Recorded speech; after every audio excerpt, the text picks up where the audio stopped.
Welcome to my channel. ఇప్పుడు వచ్చేసి మనం మట్కా మూవీ రివ్యూ చూద్దాం. మట్కా మూవీ ఫస్ట్ సీన్లో బేసిక్ క్యారెక్టర్స్ చూద్దాం. ఫస్ట్ క్యారెక్టర్స్ వచ్చేసి hero character plus investigation officer ఉంటాడు నవీన్, అతని క్యారెక్టర్ ఉంటుంది. స్టార్టింగ్ నుంచి తన స్టోరీ చెప్తుంటాడు. నెక్స్ట్ హీరోయిన్ క్యారెక్టర్ ఉంటుంది. నెక్స్ట్ సీన్లో విలన్ క్యారెక్టర్స్ ఉంటారు. నెక్స్ట్ హీరో ఫ్రెండ్గా ఒక అతను ఉంటారు, ఎంపీ అని చెప్పి, అతని క్యారెక్టర్ ఉంటుంది. ప్లస్ సోఫియా క్యారెక్టర్ అని ఉంటుంది, తను లాస్ట్కి విలన్ రోల్గా చేస్తుంది. ఇన్ని క్యారెక్టర్స్ ఉన్నాయి. నెక్స్ట్ ఇప్పుడు స్టోరీ లైన్కి వద్దాం. ఈ స్టోరీ లైన్ వచ్చే వరకు ఇది 1950s స్టోరీ లాగా తీస్తారు. 1950sలో 10 పైసలు 10 పైసలు అట్లా ఆ స్టోరీని అప్పుడు తీస్తారు. అప్పుడు ఏంటంటే ఇక్కడ హీరో స్టోరీ ఏంటంటే హీరో ప్రిజన్ నుంచి వచ్చేస్తాడు, రిలీజ్ అవుతాడు. అప్పుడు స్టార్టింగ్లో అతను చిన్న చిన్న పనులు వెతుకుంటాడు, కూలీ పని వెతుకుంటాడు, కొబ్బరికాయలు స్టార్టింగ్లో మోసే పనిలాగా.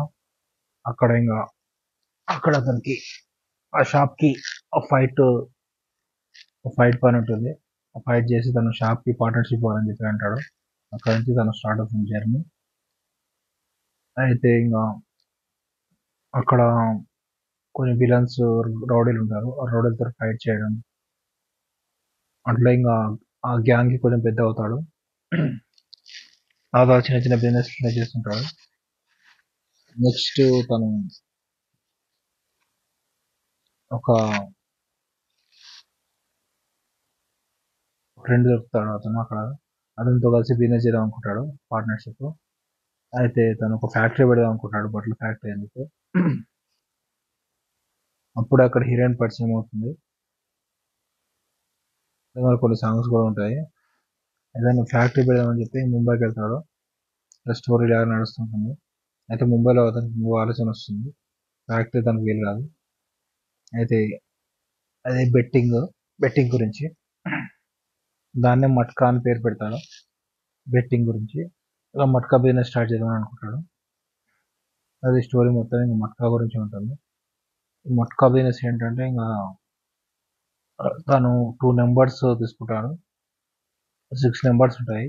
ఆ నెంబర్స్ మీద తను బెట్టింగ్స్ వేస్తుంటాడు. నెంబర్ అంచనా ఏది వేస్తే వాళ్ళకి ఒక పైసాకి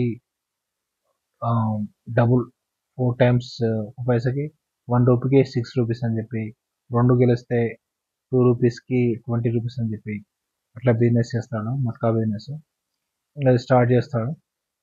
మట్కా బిజినెస్ స్టార్ట్ చేస్తాడు. తనకు దాంట్లో ఆదాయం బాగా వస్తుంది. మెయిన్ ఇదే థీమ్ మూవీకి, మట్కా బిజినెస్ ఎట్లా నడుస్తుంది ఏంటి అనేది. టోటల్గా అయితే బిజినెస్ బాగా చూపించాడు. బిజినెస్ ఎక్స్పాండ్ చేయడం, ఆల్ ఓవర్ ఇండియాలో బిజినెస్ ఎక్స్పాండ్ చేయడం, బిజినెస్ ఎలా ఎక్స్పాండ్ చేశాడు ఏంటి అదంతా మీరు మూవీలో చూడండి. బిజినెస్లో తనకి మనీ ఎలా వస్తుంది, టోటల్ బ్లాక్ మనీ, ఈ మనీ తోటి తనకు ఆల్ ఓవర్ ఇండియాలో ఎకానమీ క్రైసిస్ కావడం, ప్రైమ్ మినిస్టర్ దగ్గరికి వెళ్ళడం, అదంతా చూపిస్తారు. ఆల్ ఓవర్ ఇండియాలో 60% మనీ తన దగ్గరనే ఉన్నట్టు చూపిస్తారు, బ్లాక్ మనీ. అయితే తన ఫ్రెండ్తో కలిసి ఒక ఫ్యాక్టరీ ఓపెన్ చేయాలని చెప్పి అనుకుంటాడు. ఆ ఫ్యాక్టరీలో మనీ దాచిపెడతాడంతా.